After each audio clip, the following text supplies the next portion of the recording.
Hello, everyone. Welcome to our BCA CBE SOFA series. Can you please join me in Gasho? Namo Amida Butsu. Namo Amida Butsu. Namo Amida Butsu.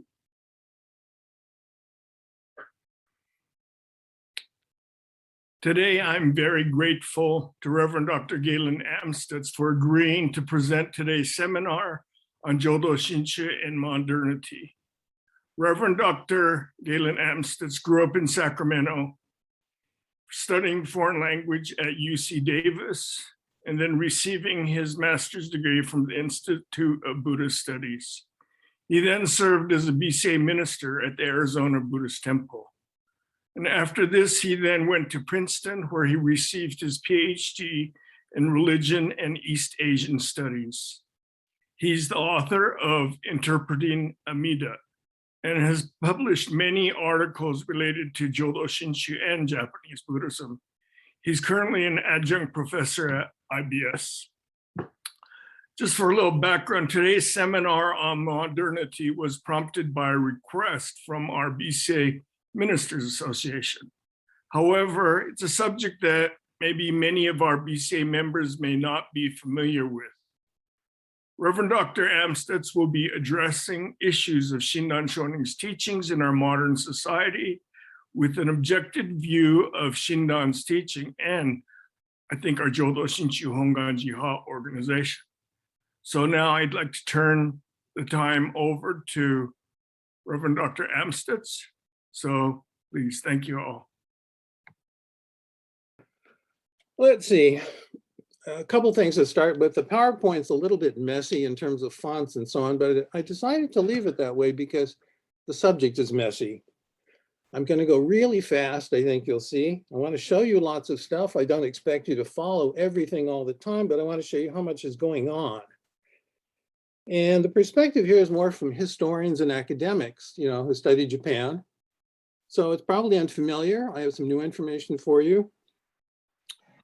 We'll take a break after World War II for 5 minutes, okay? So let me just dive in. I'm going to go fast, so just hang on. Let's see. Oh. As soon as here we go. It's not an easy subject. There's lots and lots and lots of information about modern Japanese history, but inside this, Jodo Shinshu, which I'm going to call JDSS from now on, just to be a little different, has been less visible than it should be. There's been a historiographical gap compared to the importance of this institution. There's been a need for more attention from outsiders. All kinds of things are around and inside JDSS. I call these adjacencies. There's a huge number of people involved. There's all kinds of activities, all kinds of internal contradictions, serious changes over time. And with all due respect, ministers are not always what you call reliable narrators because, of course, they have their interests. There's all kinds of problems with Japanese religious history in general. Defining religion, identifying what Buddhism even means, what Pure Land Buddhism means, because it has many meanings.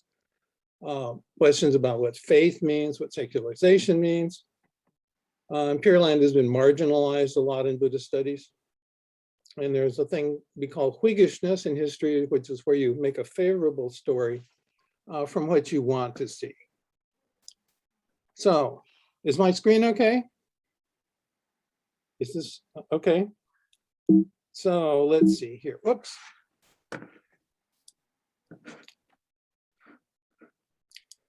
This presentation also is kind of fragmentary. There's all kinds of ways to tell this story, and this is just one of them, mostly from English language literature.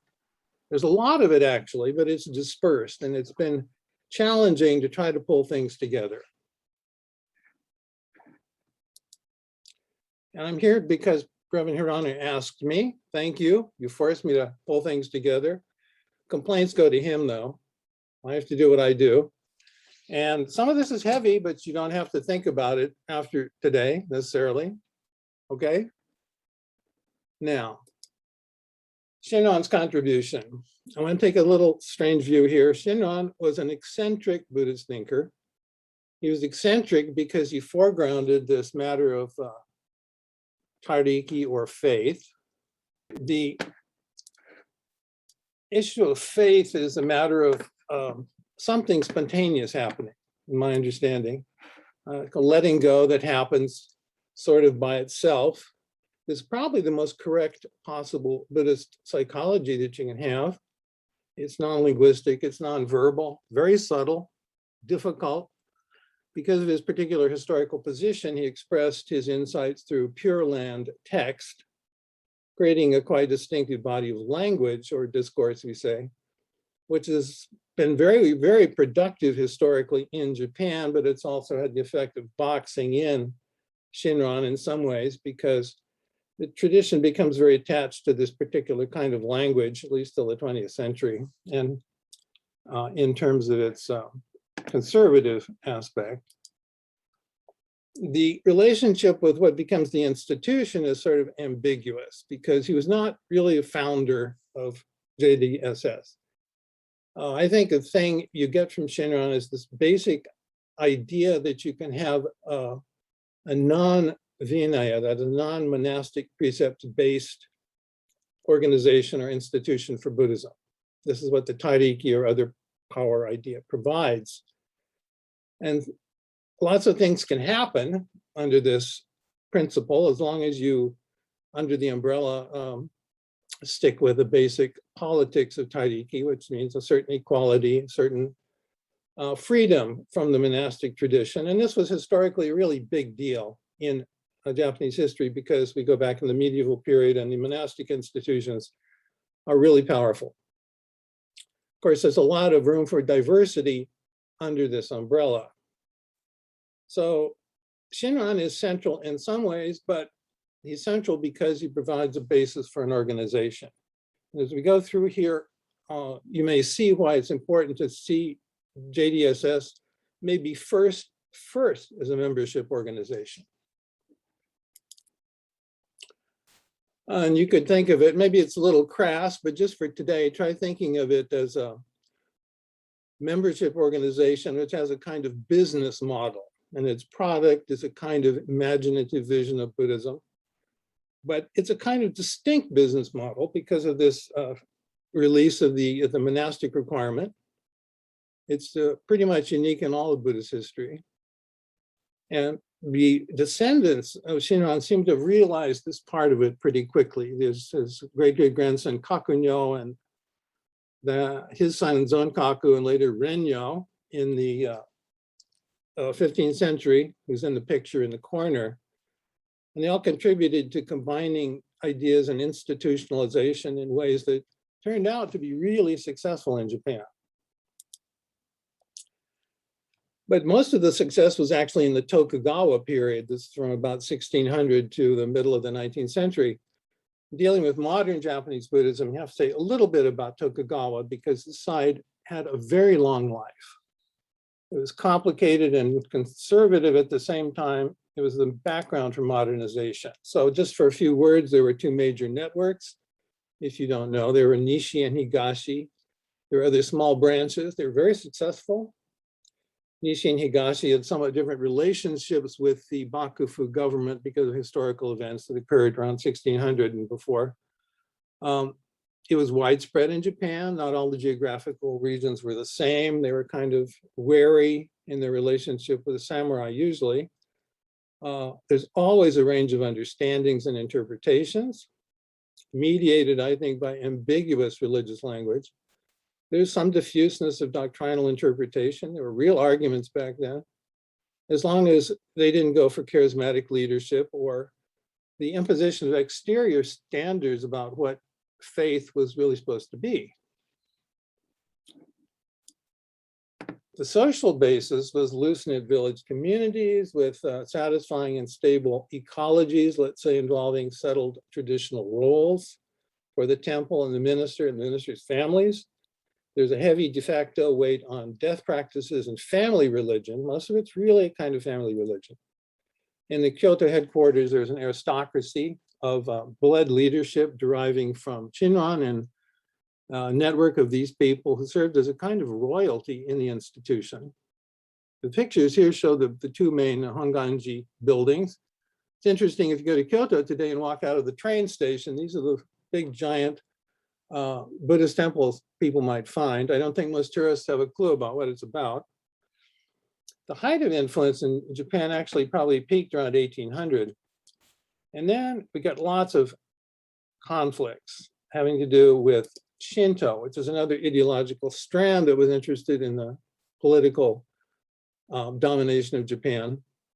And it's all going along with the Tokugawa period's complexity. There was a rather sophisticated trade economy. There was the dispersal of power in what's called the Bakuhana domain system. There was considerable literacy. They're obsessed with national security. Lots of ideological and thought diversity. And I think, this is my emphasis, kind of an individualism in Japan. You don't hear about this so much, but there's a lot of interiority or associated at least with Jodo Shinshu. Things happen to people on the inside, a lot of self-consciousness. So I have a funny idea that if you look at Japan, think of them as being non-individualistic in the way that West Point graduates are non-individualistic.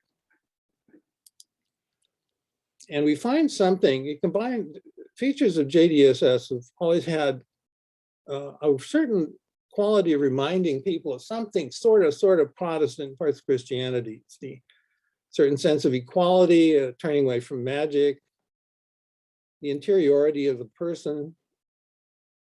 And this has made it look less exotic than other things about Japan or other parts of Japanese Buddhism. It's kind of interesting public relations issue. Now, we come to the Meiji period. The Society of JDSS still has its organization, its books, its teachings, but the world around it rapidly begins to change, even faster than it was changing earlier. It's thrown into a maelstrom of political, economic, social transformations, where first it tries to keep its head above water, then it manages to reacquire a lot of power in this new environment. Now, there's a lot of history here, so I'll just really fast. Both of the big branches had to negotiate the Civil War. It's called Boshin Civil War, 1868-69. Nishi chose the new government, which had a critical effect on its future. There was a battle with Shinto. All this stuff is very well described in Japanese history books, but sometimes the role of Jodo Shinshu is underplayed, I think. There were battles over the effect of, or the status of local Buddhist institutions. There was a lot of hostility to monastic institutions by the end of the Tokugawa period. So from 1868-74, there's a lot of local destruction. It's called haibutsu. But Jodo Shinshu actually suffered quite a bit less. It was genuinely popular with its public. It also had deep personal ties with the people in Choshu domain who began to lead the new Meiji government. There was also less of this kami or Shinto religion in the temples, so it was less affected by another program that was supposed to drive or separate Shinto and Buddhism. There was political experimentation after 1868, and JDSS realized that it was very strongly committed right from the beginning to nationalism and the new nation. They realized they couldn't work with the Shinto ideologues, so developments moved right along towards composition of a new constitution, which came out in 1889. The man in the picture is named Shimaji Mokurai, very, very important. He was a leader of the Nishi in those days, but he also helped manage the construction of this constitution. He was very informed of European history and the way that settlements to separate religion and civil commitments had been developed over there. Constitutionalism, it was a global thing at the time. So this constitution famously, or very importantly, tries to separate, in a way, public and private domains. Although the emperor, the Japanese emperor, becomes a sort of, we call floating signifier, a symbol, very flexible symbol that all parties end up sharing. And we see here JDS's strong nature as a membership institution with a distinct kind of independence. And it had long had a give and take about what was the sphere that they as Buddhists controlled and what was the sphere that the samurai and the other governments controlled, the non-Buddhist or civil governments. This had really started even from shortly after Shinran's death. But in the modern period, it gets different, much more heated because of the demands that the new government is going to make on people. And then this Meiji Constitution was lasted up to 1947. They clearly divide a domain called religion, and they invented a word. The word shukyo in Japanese is a new word, a neologism, which is protected. People are protected at this individual level. But then there's a sphere of national citizen obligations, which includes all kinds of practices that came later under the heading of Shinto. And these were called not religious. And this is what it was like in Japan up to 1945. And now nationalist energy comes up right away in this period. The Meiji transition was sort of imposed from the outside by Commodore Perry from the United States. But late Tokugawa Japan on its own had become sort of dead-ended economically, politically. And the effect of this revolution was to release a huge pent-up energy and ambition in Japan. All kinds of things happen. In the JDSS organization, there are reforms, they tighten up, they make the bureaucracy much better, they concentrate power in the hereditary heads and the headquarters better. But there's also now councils of ordinary members, representatives, and they also have power. And if you've met JDSS, you know there's a lot of bureaucracy. And this leads sometimes to complex internal politics and conflicts. These are richly developed institutions on the inside. And it's all about nationalism in many ways. Japan with the JDS institutions right there is challenged by multiple issues that were unprecedented: national security, modern nationalism, cultural and ethno-racial identity questions, emperorism, which is the way I'll think of the emperor system, as they say in Japanese. It's kind of political imagination where the emperor is a symbol for the whole society. US-Japan relations, Christians come in. There's a sense of competition with the West and lots of ambivalence, and also a sense that the Japanese are quite different from other people in Asia. There's an othering of non-Japanese Asia.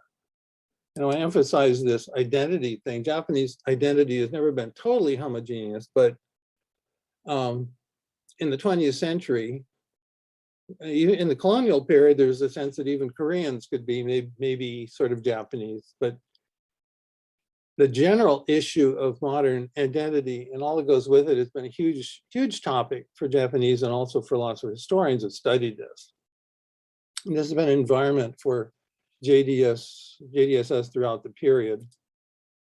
Another point is there's a very engaged nationalist religion right from the beginning, both in passive non-resistance and active complicity.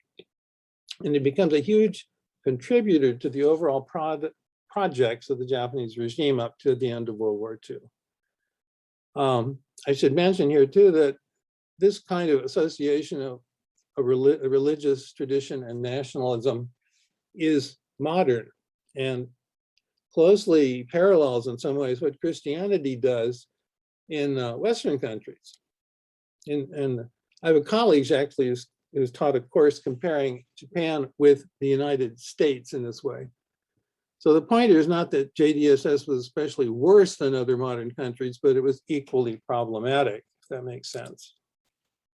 A major feature here is that from the beginning, the Japanese have a kind of, I call it a frenemy relationship with the United States, because for one thing, well, the Christians come in the initial stages, and there was a distinctive sort of conflict and competition set around Buddhism versus Christianity. So there's books on this, very interesting.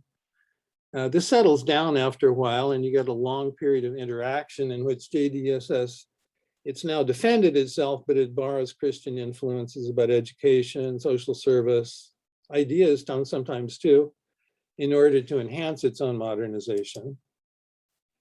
And in the domain of the religious, a stickier long-term issue becomes translation and communication in the world of language at the interface of Buddhism and Christianity, because there's a tendency to borrow from English, and of course, Christianity and then Western tradition and religious studies and so on, to try to explain what's going on in Jodo Shinshu.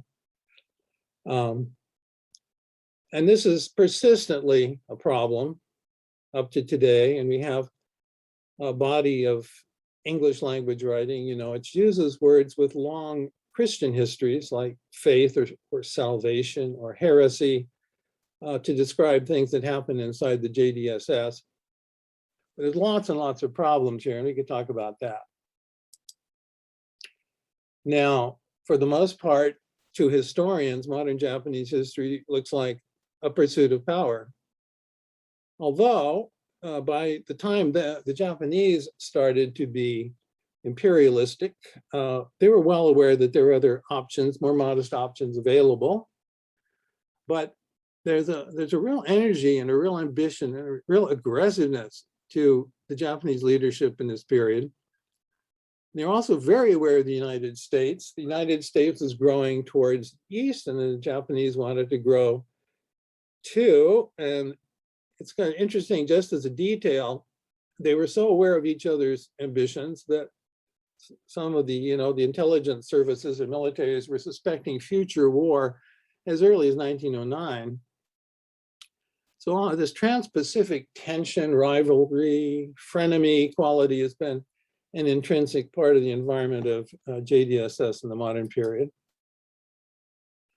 So what happens then? We start with identity and nationalism, but then we go on to how this involves huge amounts of other stuff, these adjacencies, economic change, political change, social change.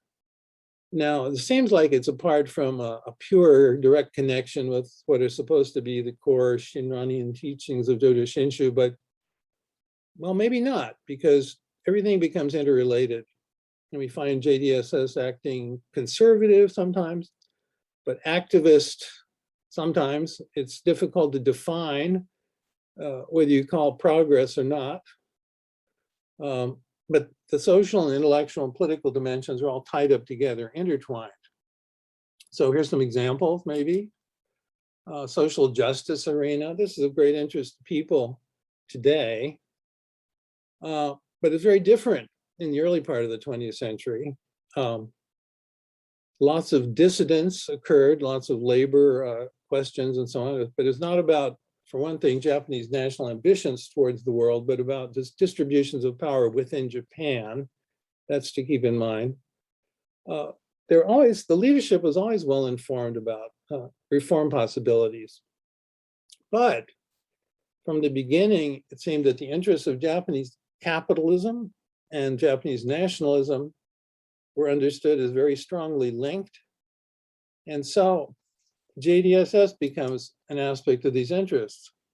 It's interesting that large social democratic or socialist or labor movements did not really intersect or overlap with JDSS or any form of Buddhism. For one thing, the agrarian world, where JDSS had deep roots, usually tended towards the nationalist right wing. And JDSS was largely associated with non-urban regions of Japan, especially up until World War II. This was a period in Japanese history with serious feelings of disorder. So there's real dominant interest in sheer maintenance of community stability. This is something to take seriously. There was social service within the JDS circles, especially as they borrowed some ideas from Christianity. Education was a big thing. Universities come about, there are schools for girls. But there's also lots of mass media, lots of publishing. And you come to the JDSS world in Japanese has got a sort of unlimited amount of information, publishing, all kinds of stuff. I think that's one of the reasons why non-Japanese scholars have feared to tackle it sometimes. There's just too much information. There's a class of people called burakumin. Maybe you've encountered this if you read about Japan. They were kind of discriminated against social group from especially the Tokugawa period, the pre-modern period, who regarded as having bad karma and marginalized. And one thing that happens in this period is more a sense of social equality is picked up from the West, is that there's activism on their behalf. But we see how conflicted this could be because some of this activism was associated with leftism, and the JDSS mainstream leadership didn't like that part of it. There's a whole story here. I'm showing you these slides. Every slide could turn into, a long discussion.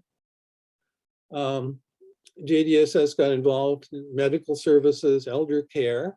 These things are still around, right? And even in the 19th century, there's temperance concerns, so I find kind of amusing. Sometimes what seems to be indirect JDSS influence appears in social activism. This man is named Akamatsu Katsumaro, lived from 1894 to 1955. This is the thing, he was a grandson of a very prominent Meiji Nishi leader named Akamatsu Renjo. But he went far from his grandfather. He went outside mainstream Honganji world. He went to Tokyo University, which is the flagship university of Japan, very close to the centers of power. And sometimes this meant right-wing moves, and sometimes it meant left-wing moves. Well, Akamatsu went to the left. He went very deep into labor and socialist politics. He's a tireless journalist and organizer, published all kinds of stuff. He was a leader in the labor movement from 1921. Then he joined the Communist Party, 1926, and later he founded Social Democratic Party and other groups, tremendously active. 1937, he's elected to the Diet. But then something a little strange happens during the war. He participates in something called the Imperial Rule Assistance Association, which is extremely nationalist in promoting Japanese imperialism. So we get in this world, in Japan, sometimes relationships that you don't expect, I think. I'll see this again. Generally, there was a strong, direct, pro-government, pro-order aspect to anything related to JDSS in the pre-war period, or early 20th century. There's historian Lyons here in the United States. A few lines from him. The civic groups that flourished in the 20s shared a common politics. They adopted a stance on social problems premised on turning away from the pursuit of kinds of systematic relief that would require changes to the social structure. They emphasized instead the importance of personal virtues like kindness, love, as methods of relieving the suffering brought on by economic hardship. Coordinating with states' moral suasion campaigns, many religious groups promoted meliorist doctrines. That means just reform, helping, but not revolutionizing. So teaching that the solution to social problems was for individuals to engage in self-cultivation. It's a very strong bias in the mainstream of JDSS. A great example here too is how it was particularly interested in prison chaplaincy and proselytization. There's a brand new book on this coming out. It was an outgrowth of its attempts to work with government political projects about national morality in the 1870s and 80s. They split from this when they had divisions with Shinto, but the basic interests are there. They were proactive in thinking about public morality. They found it politically advantageous.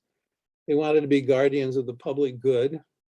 This was law and order Buddhism, Japanese style, but with a sense of disorder and threat and instability in Japan in the early 20th century. This is also understandable. But something else happens at the prison messages, and this is just a side of things. Now they're moving underground in some ways in Buddhist thinking.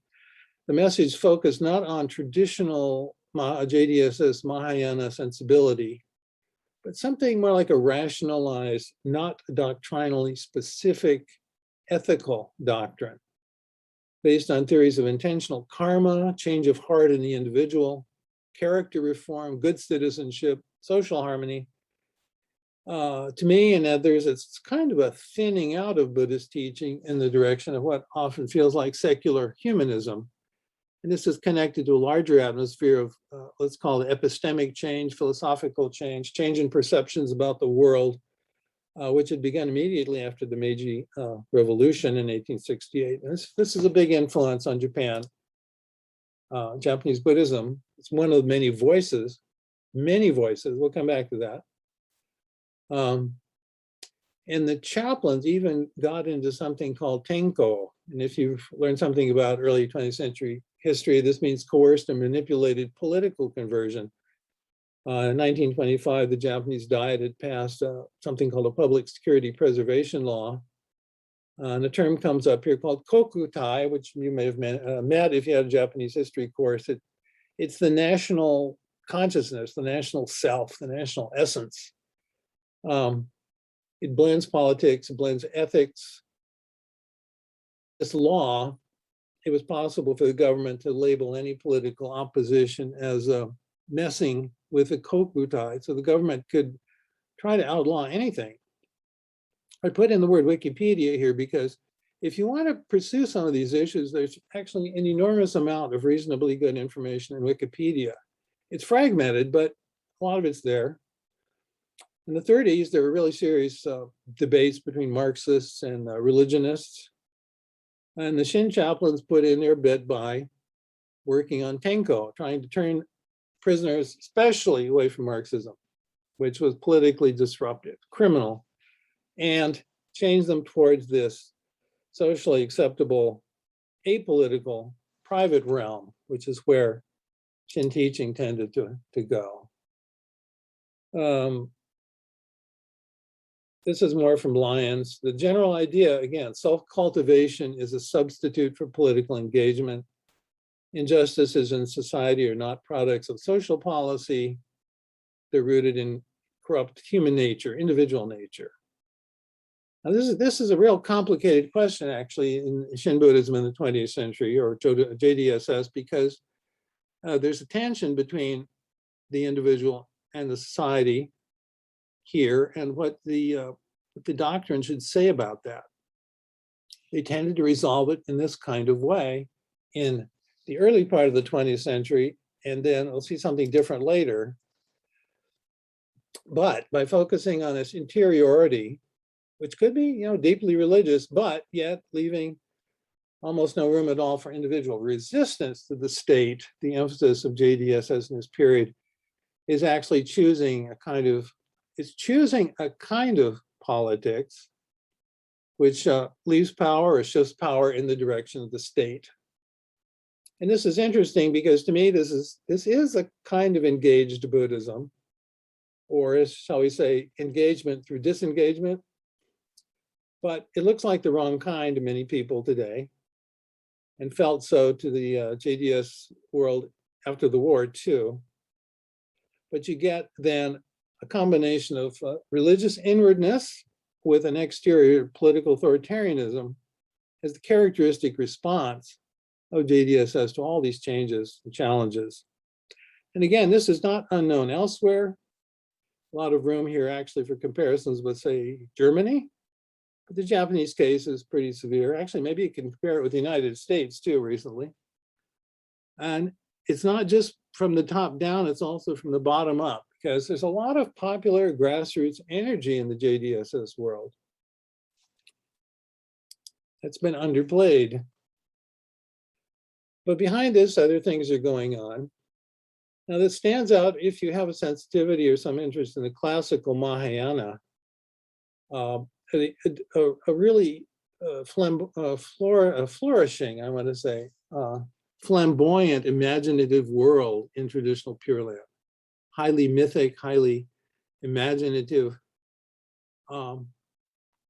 When this came to confront the West, it didn't feel right to a lot of the leadership. There's an epistemic change, a change in what kind of knowledge is valid towards science, materialism. Sometimes this is called secularization. Some things about this were beginning already in Japan, but it was really pushed by contact with the West. And then it had to interact and be coordinated with Buddhist orientations, at least for the leadership. Whoops. Oh dear. Okay, there we go. Okay, yeah. In many areas like social sciences, humanities, philosophy, the Japanese, get this huge flood of new knowledge, new disciplines. They felt pressure to come to terms with it. They wanted to one-up it if possible in some cases. But one thing, for example, is the development of greatly enhanced Buddhist studies in Japan. They began to work with Sanskrit, Tibetan, and Pali languages. They didn't do that before. But deeply beyond this, there's challenge from this very widespread new sense of what science is or what empiricism is. What kind of knowledge is valid, usable? And it comes up especially in Higashi tradition. We'll touch on that after.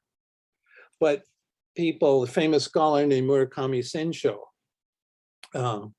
took up the challenge in a complex attempt to justify Mahayana Buddhism against the background of new historical facts about the history of Buddhism and historical Shakyamuni and so on. Very different from the mythic world, the imaginative world earlier of Mahayana in Japan. And especially in JDSS throughout the whole past 150 years, I guess, you get these lingering questions about what to do with the idea of the Pure Land. Is it something real, quote unquote, in the future? Is it some kind of existence, quote unquote? Is it literal? Is it concrete? Is it like the table I'm sitting at? Or is this something about the teaching that's out of date and has to be modified? This really bedeviled them. This was a tremendous problem for them, for the leadership anyway. But other things happened too. There's another vein here of this. Here's a famous Buddhist scholar named Takakusu Junjiro, and he had multiple things to do. He was an early student of Buddhism in the West. He went to Oxford. He was a leader in this generation of these Western enhanced Buddhologists. He was a professor at Tokyo University. He was a government envoy in Europe. He founded Musashino University. Especially, he worked on something called the Taisho Tripitaka, or the Taisho Daizo Kyo. And if you've had any contact with Buddhist studies, this is the primary sort of anthology or collection of texts. He was president of Todai. He got Japanese government awards, and sure, he's right at the center of Japanese power. And he has other things to say then, besides collecting Buddhist texts. He's a profound Japanese nationalist with idealized views of Buddhist citizenry, family. He presents Buddhism as a powerful force to consolidate the Japanese empire. Even from 1916, he's got this idea that promotes fostering national order and evading the dangers of materialism from the West, depicting Buddhism as a religion fit to serve as the spiritual backbone of a nation, which to him is destined to figure prominently in the emergent world order. There's tremendous level of ambition here, right? And this nationalism depicted Japanese civilization as fundamentally opposed to that of the West. They described the situation through dichotomies like spiritual versus material, family versus individual, moral versus intellectual, and looks to Buddhism, or especially Japanese Buddhism, as a way to handle these binaries. I wouldn't say it transcended binary thinking, but anyway, this kind of thinking, kind of nationalist thinking, linked to Buddhism, has a long, long life afterwards in Japan. And especially, Takagusa said it was Shinran. Shinran is the pure Japanese Buddhism. And in fact, it's the pure Japanese soul almost. It's related to an overemphasis historically in Kamakura Buddhism in the study of Japan, because this was regarded as the original source of these, uniquenesses of Japan. So Takagusa linked the small scale of the family. Your family is now a sort of mirror or an echo, a connection model for the nationalistic family state.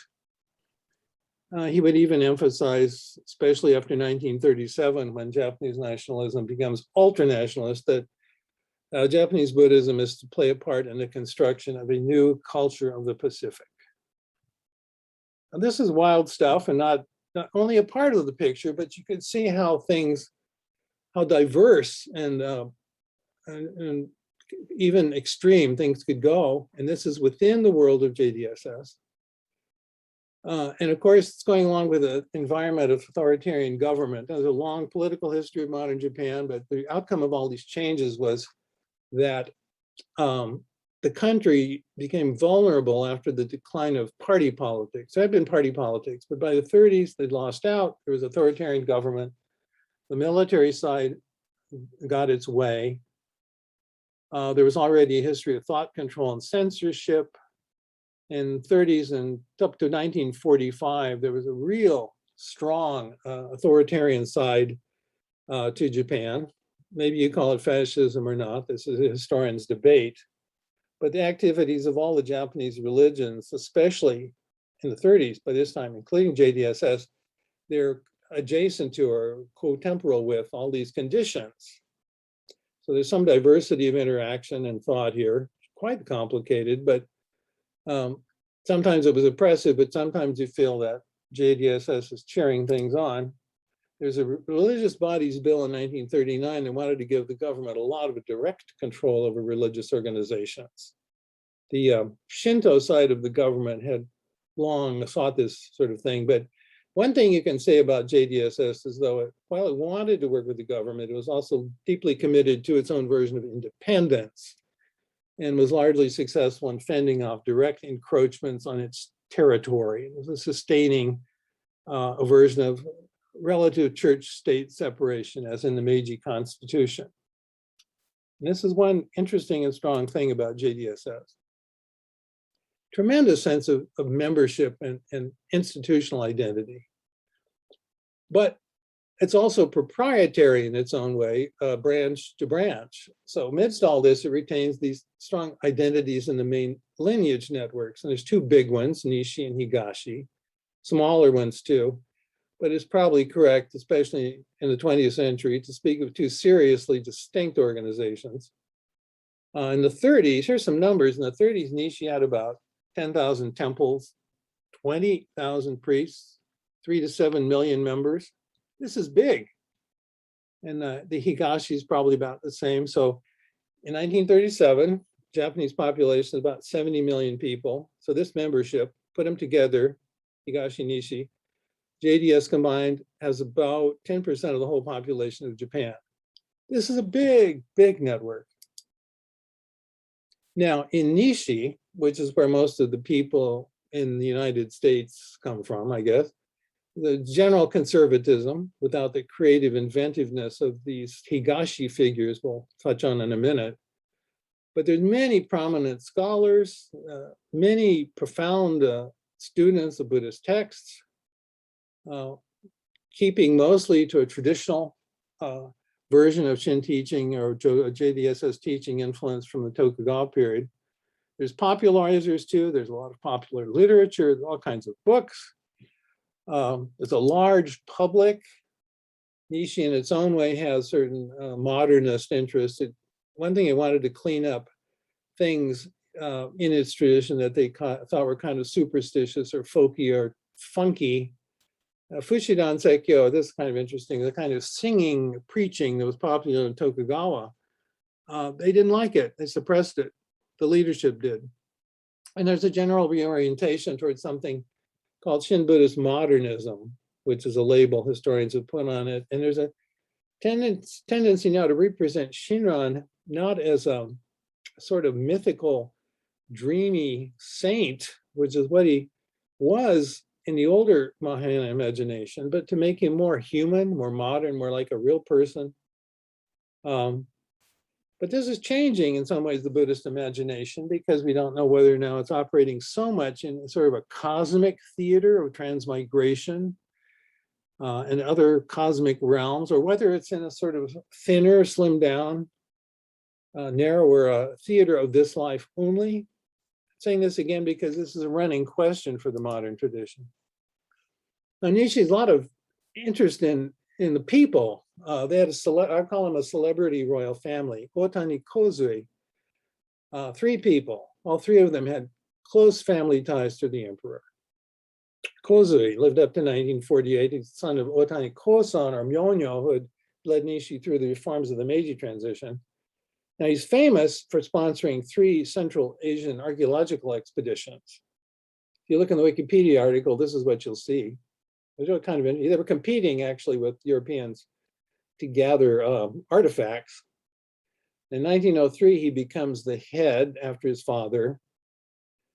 But he shows some of his colors because in 1904 and 5, he was a strong supporter of the Russo-Japanese War. He was really ambitious. He was imperialistic. He had big missionizing plans for Nishi. 1908, he built a famous educational mansion called Nirakuso near Kobe. He was also rich. He built overseas villas for himself in about 6 countries. But he also dipped way, way into the Honganji institution's treasury. And in 1914, he was forced to step down due to overspending. It's kind of interesting because the membership councils could get him out. The remainder of his life, he spent mostly in exile as a wanderer, as a foreign correspondent, a pan-Asianist, a certain kind of ideology of Japanese domination, right-wing propagandist, failed investor. Really interesting, not very edifying, but interesting character. More edifying is Kujo Takiko. Now, this was his sister. She's the daughter of Myonyo. During the Russo-Japanese War, she founded a Buddhist Women's Association. So she began to bring together women's interests. For some of it was in support of the war. In 1923, she was greatly involved in the humanitarian and relief work after this event called the Great Kanto Earthquake. She was a noted poet. In 1928, she actually died of illness, which she acquired while she was doing social work in slums. It was really amazing. She's kind of a saintly character, much commemorated. And then the 3rd member of this group, they're all different. He's also the son of Myonyo. So he's the younger brother of Kozo. He lived up to 1939. He died much sooner. He was really involved in the connections between JDSS and the Russo-Japanese War. And then he was politically inclined. So he was involved with the imperial Japanese expansion and colonization efforts in East Asia. From 1921, he occupied a high administrative post. He had moderate views of supporting church-state separation. Like some of his family, he toured outside. They visited Europe. Sonyu toured North America in 25, 26. 28, he got a seat in the Japanese House of Peers. This is the upper house, the aristocratic side of the imperial diet or National Assembly. And in 37, 39, he actually is in charge of colonial development in Manchuria. This is colossal. His family and Nishi Honganji had large financial investments in Manchurian colonies. 3 really different characters. But let's turn to Higashi. Strong proprietary identity in the lineage continues. The main current in this branch is still kind of conservatism in terms of the local temple life, doctrine, some modernizing service activities. But as some of you surely know, the really notable thing about Higashi is because it was dramatic and oppositional, was this reform movement among certain academic leadership group. Now, this is associated with a thinker named Kyozawa Manshi. It's called Seishin Shugi, or something like spiritism or spiritualism, but this kind of a neologism for Buddhism produced 5 or 6 standout Buddhist characters, thinker writers. Kyozawa, Kaneko, Akigarasu, Yasuda Soga, maybe Suzuki is in there. Now, this movement's been given a lot of promotion because post-war Higashi became really good at supporting publications and promoting, which is maybe positive and negative, but whether this relative prominence is justified or whether the movement is even quite so unified, is controversial. There was really a rupture and a kind of set of inventions. One recent writer is going to call it a revolution. And what were they doing? Kyozawa 63 to 1903. He aimed to challenge the existing establishment, revitalize the energy of Shin Buddhism, and respond to the changing intellectual situation by creating a more eclectic approach to Shin thought. He wanted to borrow both from a wider range of Buddhist material and also Western traditions. Now, this was not what they'd been doing. Specifically, he took inspiration from early Buddhism, which they were beginning to study better in Japan, from the Stoic philosopher of the Mediterranean, Epictetus, and he elevated awareness of the tiny show, Shinran's little book of oral records. He became the first dean of Shinshu University. This is will become Higashi's main training school, clerical school. 1921, it becomes Otani. He had a very interesting personal story. He experimented a lot with asceticism, which is very unusual for Jodo Shinshu or JDSS. He died early of tuberculosis. He was always controversial. He was never accepted by the Nishi side, but in Higashi's side, he was really inspirational. And he was challenged to deal with a new environment of scientific skepticism and empiricism, and he worked out a somewhat eclectic approach, which could be labeled new subjectivism or religious empiricism. Not at all easy to understand, maybe incomplete, controversial. He was polarizing, he was iconoclastic, criticized in his time for tampering with a long history of doctrinal study in JDSS. He's notable for its complete indifference to any notion of any future as any kind of Pure Land, apparently. And we get here this influential shift in interpretation towards what some people call presentism. The interest, the focus has got to be in this world. And this was quite a shift. He was followed up by some of his direct students. Soga Ryojin lived to 1971. He's from a Shin family. Actually, Kiyozawa was not from a Shin family directly. Soga studied at the Shinshu University with Kiyozawa. He was a university professor from 1916. Later, after the war, he even became president of Otani in the 60s. And he had his own slant. He brought what he called a subjectivist approach to Shin language. He borrowed or experimented with a Yogacara or Alaya thought, it's called, which is not conventional, brought him into some conflict with conventionalists. This is really difficult stuff for me too, because they're dealing with very abstract concepts in some cases, but it was very innovative. Now, unlike this colleague afterwards, Kaneko, Soga was never actually delicensed. Some people say defrocked. Anyway, you could be kicked out as an official representative of JDSS, right? If your thinking was too far off. This didn't happen to Soga, but it did happen to Kaneko. Daie lived to 1976. He's from a Shin temple family, studied at Shinshu University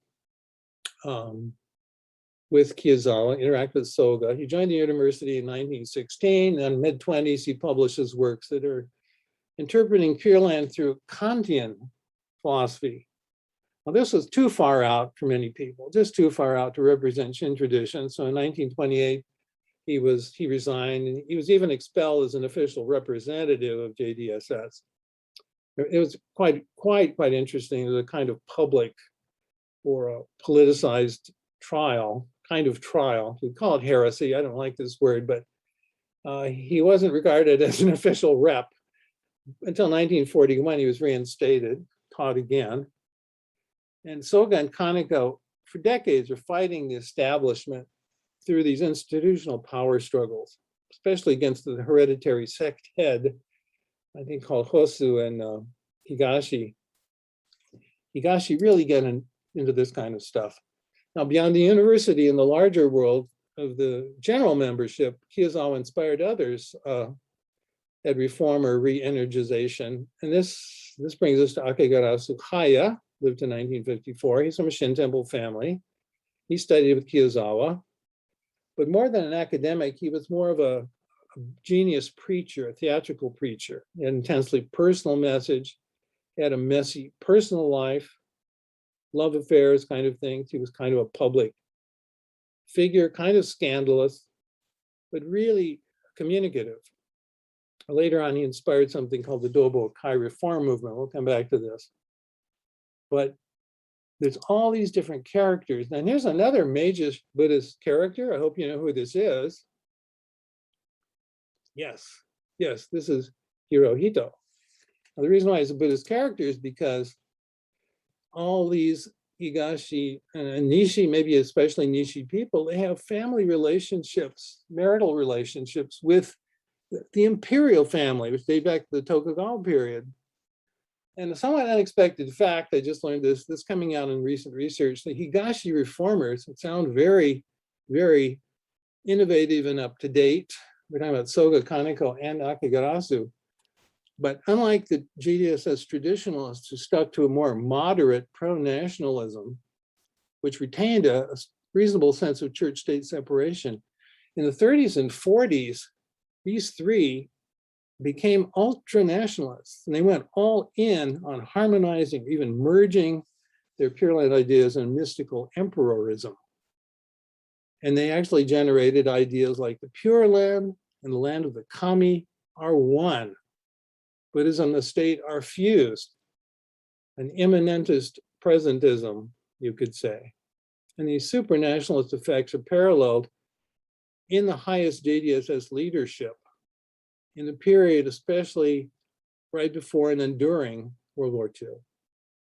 The hereditary sect heads are all in. Kocho of Higashi was a great war supporter, along with his wife, by the way. Kocho of Nishi had to be purged by the USS occupation later. The JDSS was even forced or allowed itself to censor the works of Shinran because there were statements in Shinran from good grief, you know, the 13th century that criticized the emperor and then couldn't be allowed around 1939 in Japan. Modern Shin thought, if you look at Wikipedia, has lots and lots. You know, it's sort of confused maybe, but you'll see a long list of major Shin figures, modern Shin figures. And to emphasize that experimental and reform Shin has coexisted with lots of narrower traditional study. And the extent to which any of this heavy duty doctrinal stuff ever got outside universities is always a question in the case of JDSS. I want to emphasize the persistence of the past. Together with all the changes, there were deep continuities at the local level in the temple life. Apparently so routine, it didn't attract many observers, especially outside the JDSS world. Maybe some of you have seen a novel called The Buddha Tree, 1957, but it reflects, you know, the traditional non-urban life by a famous Japanese writer, Niwa Fumio. It has a lurid love story, but anthropologically, almost, he describes the life of the temple. It's managed by ordinary members. It's semi-democratic, but also hierarchical. The priest has a pastoral duty in which he goes around to members' homes to recite sutras in front of the Butsudan. People knew that this was ambiguous because you could understand the priest as transferring some kind of merit or energy to your family, or could be understood purely as ritual gratitude to Amida. People, JDSS can always have complex understandings. There was a ritual calendar. The priest's role was to do a ritual performance. The members felt ownership of the temple, well, and so on and on. It's really interesting. A lot of it's almost echoed in the United States, I think. And people knew that the authority and power in the genetic lineages of priest families, the way they felt about it, genetic lineages, was inconsistent with Shinran. People knew lots of things. And whether this conservatism was a burden or a freedom is not easy to decide. I have to speed up here just a little bit. And other manifestations of Shinran in Japan in this period, it's really complicated. People wrote novels, including Niwa. There's a man named Kurata Hyakuzo, died in 1943. He illustrates some of the twists and turns. He's born in the highly Shin-influenced Hiroshima region, eclectically interested in religious ideas, like a lot of these intellectuals. He was in an agrarian religious commune. He does journalism. In 1917, he writes a book on a stage play called Shinran and His Disciples, which becomes a hit and coincides with what they call a Shinran Boom. Huge interest in reading and learning about this Shinran in those days, especially the sort of humanized Shinran. He wrote other things, but after a long period of ill health and personal disorder, again, this kind of strange turn in the 40s, during the war, he begins to promote what is literally a Shinran-based fascism. So strands of JDSS on the eve of the war, even, I'm talking about definitions, it's even controversial to decide what to call World War II. It seems like World War II to Americans, but to Japanese, it seems like a 15 years war, an Asia-Pacific war. But there are multiple diverse strands in this giant picture, which may not really add up to a coherent picture. I wonder what you think. There's traditional deep Mahayana mythic philosophical sensibility. We should put in the Higashi people are in this too. They're very serious. But a lot of the tradition is small scale familialism along pre-modern village models and non-urban places. The JDS leadership wants to focus on enhanced sense of person and personal interiority. There's social service activity. There's this thinned out, eclectic, ethicized, humanist moral teaching that becomes associated with JDSS. And then there's this imperial nationalist emperorist modern family state religiosity that sometimes view the emperor as a Buddha kami, which is really, really startling to me still. And we have to just touch on the war now. The elite leadership of Japan and even JDSS had begun to think of imperialism and colonialism and war as soon as they began to think of their new country. And in ways that went beyond any restrained definition of national security. This is a long-standing question for historians, whether it's merely self-defense or something more aggressive or some combination. But in any case, nationalism in Japan turns to militarism, turns to colonialism, and finally, we end up with war. Just a word here, outsiders to Buddhism have a long history of projecting pacifist ideas onto Buddhism, and Buddhists have been humoring them sometimes, but the actual record of Buddhist relations to war and violence is much more complicated, contradictory, morally mediocre, and this emerges in Japan. JDSS becomes deeply involved in matters of militarism. Military conscription, Sino-Japanese War, Russo-Japanese War, invasion of Korea, et cetera, et cetera, et cetera. And the colonialism extends to Korea, Manchuria, Taiwan, and in a sense to Hawaii, and even in a sense to the United States. JDSS is found all over the place in these connections in this period. And I just want to bring this up briefly. Historians use the word settler colonialism. This is where people emigrate or migrate into another place. But what they're thinking about is actually establishing a beachhead of their society in that place. In Japan, it actually starts with Hokkaido, which wasn't well settled until later 19th century. And Japanese go to Korea, really especially to Manchuria, Brazil, Hawaii, but even the USA is kind of in the picture. The JDSS members already long had a reputation as being hardworking, tough, and dedicated.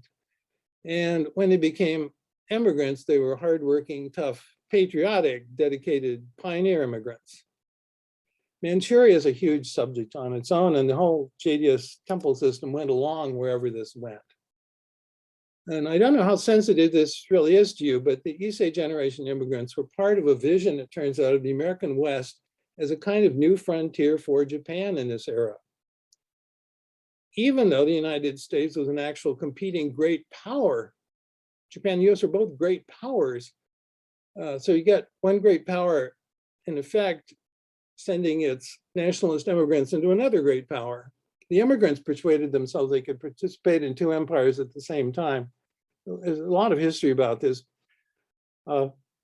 the Japanese government kept close tabs on its Japanese populations abroad. So I think you can assume that Tokyo had access to the names of members of the Fresno Temple in 1937. Now, this doesn't mean that the Issei were planting bombs, and it's, very controversial, but in general, this generation was nationalistic. They read the papers. They were quite tied in the consciousness of Imperial Japan. They were sympathetic, and it's very ambiguous. I had a quote for you here. It's kind of hard to read. I'll speed up a little bit by saying that this is a quote about how the soldiers in the army in World War II felt that they were being exploited by the West. They felt that World War II, the Asian War for them was a war of liberation. They felt they should sacrifice themselves. And this is the interesting part. This is from a pilot with their favorite philosophy book, or Shinran's Passages Deploring Deviations of Faith. That's tiny show placed beside their joysticks, right, in the airplane. They went off to plunge down on the enemy ships. Many shot down, crashed before they could accomplish their mission. Now, if you're not used to all this, this is startling. This is from a memoir by a man named Morinaga, who became a Zen monk. And this is kind of common knowledge during the war. Sense of victimization, a sense that the war was worth it because people needed to die for Japan, and that Buddhist teaching strongly reinforced the willingness to die. Oops. I want to show you this briefly here too. I think most people will probably recognize the picture in the upper left. That's the so-called atomic peace dome in Hiroshima, part of the memorial system of Hiroshima. But does anybody have any idea what the picture, the bigger picture in the lower right is? Make a guess. Anybody? You can send it as chat. I'll tell you what it is though. Whoops. This is a harbor at Kure. Kure, it's called, a few miles from Hiroshima. Thing is that since 1889, Kure had been Japan's major naval shipbuilding center, port, arsenal, transshipment point from the military, staging area for colonization and imperialism, China, Korea, Manchuria. So, really painful thing to think about is that the Hiroshima region and its population had profited immensely from imperialism and war in the 20th century. This was a Jodo Shinshu dominated area. The JDSS people are implicated.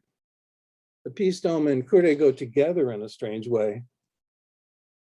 Enormous number of people went through the sufferings of the war. The war produced lots of suffering, not only on the war front, but on the home front. There were consumer shortages, lots of deaths of family members.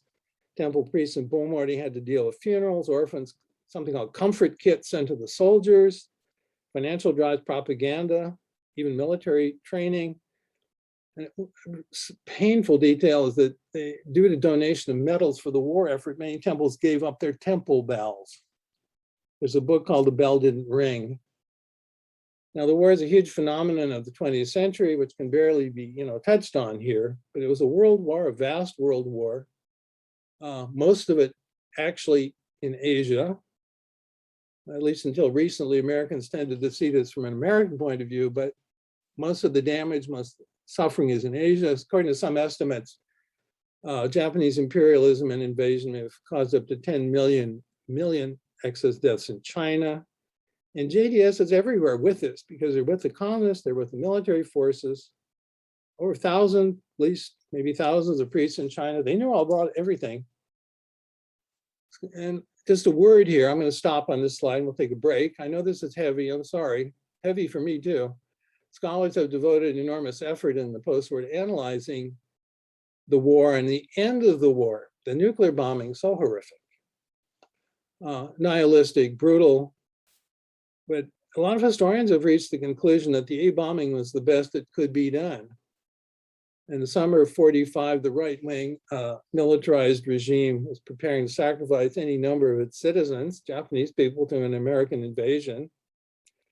And they were dithering and dithering and dithering. But as a historian called Robert Frank noted in a book from 1999, the sort of bottom line issue is that every 6 to 8 weeks, while the Japanese government was dithering about negotiating with the Americans to end the war, a whole Hiroshima's worth of people was dying in China. So, bad karma. We get a 5-minute break now, okay?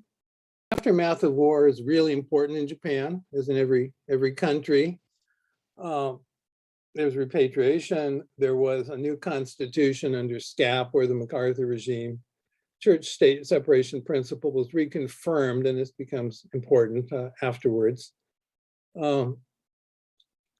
It's hard to find in English anything specific about JDSS reflection on the war. It doesn't come up if you read and study about Hiroshima in English. It seems that interest groups in Japanese society, not the state, are the ones that mainly speak to this, but still for one of the major researchers, this hasn't come up. Anybody know who this is? Another little test. His name is Hanayama Shinsho, lived in 1995. He was an Nishi Honganji priest. He did Indian philosophy at Tokyo University. He was a teacher at Toda and Kokugakuin. This is the heart of the Japanese regime. Prolific author. In 1935, he got a prize for his study on Shotoku Taishi.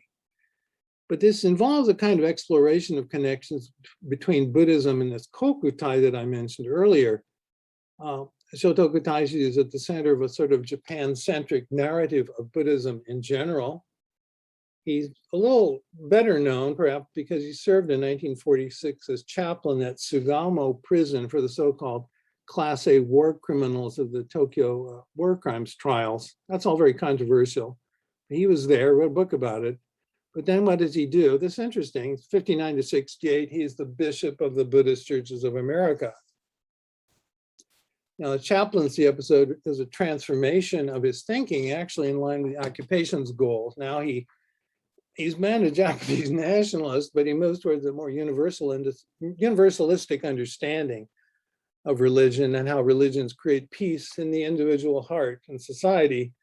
But you see a shapeshifter here. He's moving his pre-war position from Dharma as protector of the nation to something more subjective and personalized about Dharma's source of individual peace. And, you know, overwhelmingly, this is the direction that they had to go. It seems like JDSS was kind of flattened by the war. Long time an urge to bury the past. This is kind of murky to me because it doesn't come to the attention of non-Japanese very much. It's kind of dark or not, something about it. Eventually, in 1987 and 1991, Higashi and Nishi will issue formal statements of apology and repentance in relation to the war. But, you know, this is 45 years later. And I can't resist saying, of course, that in Japanese American America, consciousness of anything remotely like settler colonialism was suppressed after World War II. And from the 1950s, the Nisei and later generations worked very hard to establish almost 100% control of the narrative of Nikkei in America, which is very important. But if there's a funny thing about it, they have subtly handled some of the pre-war facts by basically saying, Japanese Empire, what Japanese Empire? Please forgive me. We could say something about modern women. Women have their own history in JDSS. Probably individual experience was diverse, but social roles in Japanese past and today are gendered. There's a particular temple leadership role called the Bomori, or guardian of the temple, which is a long, long social history. Really very important in temples, but gendered. In the 20th century, women inherited something even stronger called Confucianism, but it has to do with the social conservatism promoted by governments in the 20th century for reasons you could see earlier. This has been, of course, Fujinkai has always been important. Since the 70s, we see an appropriation of general attitudes and influences from rights theory and democratization coming into Jodo Shinshu. That's completely new to it in that way. So under the impact of these ideas, women's rights or the discrimination of gender roles in JDSS has come under fire, and I'm sure some of you know about this. A very interesting book, though, by an author named Starling about the Bomori role as it still exists today in some of the conservative or traditional places. Now, the main thing is that after the war, there's a much more open political environment. JDSS really changes its orientations, becomes more progressive in ways that people now would recognize, I guess, from this side of the ocean. From 1945, now you can talk about social ethics in new ways.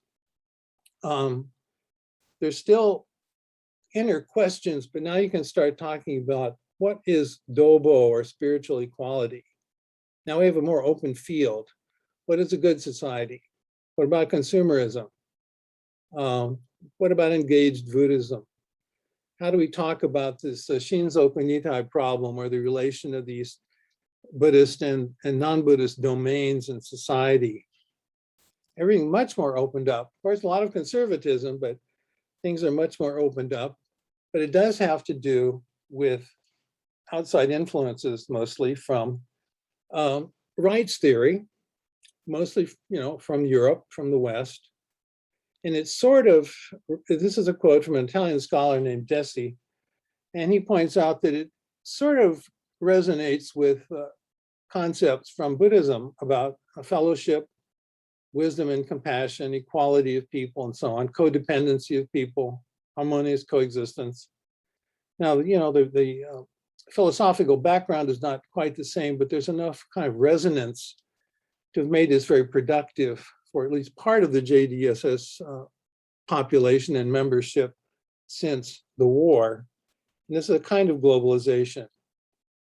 The most prominent activism comes with Higashi. In the 1960s, Kiyozawa's group had attained power of orthodoxy in Otani. There's a man named Yasuda Rijin. There's a group called the Dobo Kai. Whoops, there's a lot of typos in this, apologies. Associated with Kiyozawa. Caused lots of trouble in Higashi, but you see lots of energy at that time, especially activism in favor of Burakumin.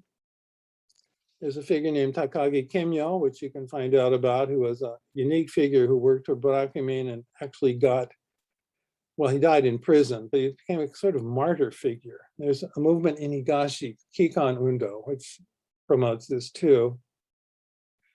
So let's skip over this for now. Thing is, though, that outsiders may note that together with this very open aspect of JDSS, you still have lingering quite a lot of Japanese identity stuff, a sense of Japanese prestige, Japanese spirituality, sometimes an open sense of superiority, all mixed up. Buddhism in Japan today, now we jump ahead though, that was just a little bit about the 20, 30 years ago. Now let's look at, just for 10 minutes, at what's going on today. Japanese Buddhism is not in especially good shape right now. It's diffuse, struggling to respond to even more changes, probably difficult to understand in any easy way. The religious and civil domains are pretty secure, but there's always a struggle over it. If you read about Yasukuni, you can find out how JDSS has been fighting off Shinto ideologues over and over. There is ethno-nationalism still. There's masses of research on Japan, but Buddhism in Pure Land is still rather secondary. Most academics in Japanese studies have a very weak idea what's going on in JDSS. There's, of course, in Japan, there's tons and tons and tons of academic research, books, text, information, anything you want. And there's core of hereditary clerics still laboring away to maintain the organization. And Buddhism still does the major existential job of mediating death. Although there's other options coming on the scene, like non-sectarian funeral halls or green burials, lots and lots of stuff in the last 20 years has chipped away at this sort of traditional business and client base. The leadership is very well informed about all this. They try to use the internet, they try new media, they try branding, but I can, give you more information from personal conversations, but people on the inside often feel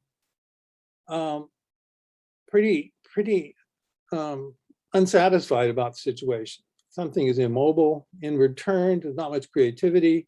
There's rampant nostalgia for an imagined or maybe even experienced more comfortable past. People, I think, have been looking to the United States actually to see if anything new can be found to go forward, but it has a lot to do with the nature of modern Japan. So here is some information from this article I sent you by Borup. He's a Danish guy, and this article is interesting because he's not an insider, but he had a fairly sympathetic and objective view. He approached the Honganji Har, the Nishi members, to get interviews and stuff, quite reasonable. So from about 10 years ago, we find that Nishi still has about 8 million members, about 10,000 temples. The leadership is sharply aware of crisis. They feel that the society is becoming more individualized and the family is getting weaker.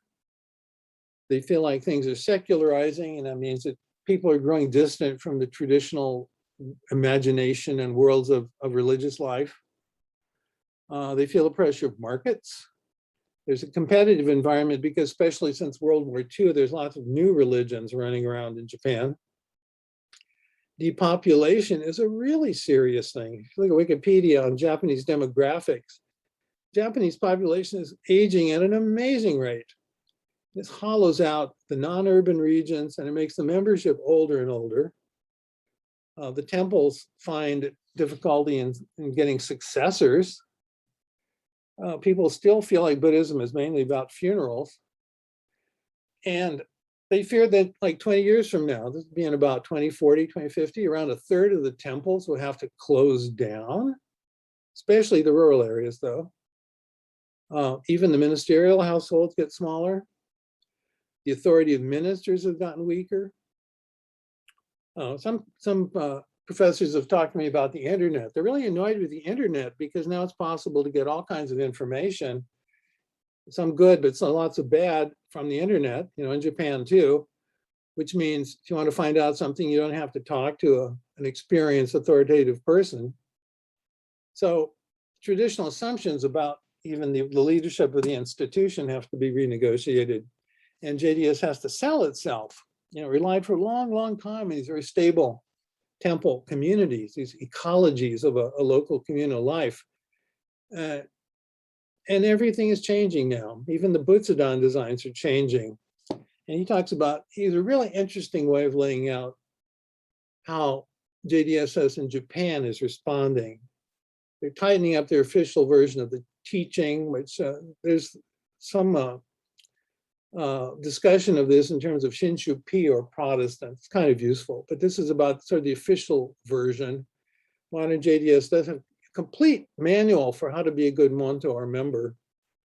And in fact, JDS people apparently have stronger, serious engagement with Buddhism on a personal level than other people in Japanese Buddhism. Borup accepts the sort of modern JDS as self-understanding that is less ritual, more rational, less mythological, more democratic. He accepts that, but participation is still not terribly high. And the institution tends to fall into a two-layer system in which ministers are still specialists. There's another response though, and it's called Shinshu C, and it's involves the institution making pragmatic concessions to the non-official or less official sides, more folkish and popular, and accepting that individual members are going to make lots of choices these days. Lots of members do not absorb the official line. They remain oriented to more generic Japanese religious interests, sort of in this worldly benefits, good karma, family religion, mama, we will meet again in the Pure Land. Local ministers, though, are often left to deal with and deal with this in their own local way, as long as they don't get in trouble with higher people. So pragmatically, you have lots and lots of diverse things going on at the local temple level as the local ministers try to manage the situation. A two-tier structure, not very consistent, but it works in a way. And they accommodate more and more individual diversity of thought and new vocabularies and influence all kinds of flow and flood of all kinds of new vocabulary that may relate to religion. You can see this in a place like the United States too, where floods of information produce floods of ideas, not all of them very consistent, good, and so on. And the response mode 3 has to do with public expectations about how Buddhism should contribute to public welfare. And he calls it Shinshu E for engaged. So in the 20th century, the JDSS main energy in this area went at the Dobo programs, equal followership, especially or mainly on behalf of Burakumin. Women are now part of the picture. And indicated before, anti-discrimination thought fits more easily together with classical Shin rhetoric than some other things. Though, I mean, there's fundamental questions about what Dobo is really about in Shinran and so on. Whoops, and Borup is not very interested in this bad history in the early 20th century that I've talked to you about. The Jodo Shinshu would like to forget it. And then Jodo Shinshu is trying to enhance community activities. The church is a nice place to be. Volunteer social work, Vihara, it's a hospice program. It's become significant chaplaincy in medical institutions, pop culture events, activities. And again, the leadership is really well informed. They're trying to build social capital, trying to build and rebuild their communities through Buddhist institutions. It's easier to do some of these new things in the urban places because old rural environments are often quite settled, but there's more instability and fluidity in cities, but also there's difficulty in affiliating easily with institutions of any kind, right? And of course, JDSS still is full of contradictions. Most of observers accuse it still of lacking innovative energy, but the leadership is aware of this stuff. Some of my experiences have been light, but some of them have been dark. We could discuss, just a note, a personal note. I've been around JDS for about 40 years. I've always been interested in what happened historically in Japan, and then secondly, what can be brought into the United States, maybe from JDSS. Does it have anything? Now, formally, academically, it remains really rich and grandly full of universal thinking about Buddhism and religion. There are elements of globalization going on. It's really still big in Japan, although gently declining, maybe. But wickedly complex, though, multi-layered. But it continues to be essentially a Japanese membership institution with a Japanese ecology to it, many strings attached, that I sort of still feel make it quite non-negotiably Japanese. And this goes with a long track record of being relatively poorly accessible to outsiders, even in modern communications. And there's an interesting phenomenon, I think, over my 40 years. When I started to think about Japanese Buddhism, Buddhism seemed more different, or something going on there that was really distinctly unlike the resources of the West in general. But I think change has occurred over 40 years. There's been a lot of general, maybe murky, but still general Buddhist influences, ideas, attitudes, language.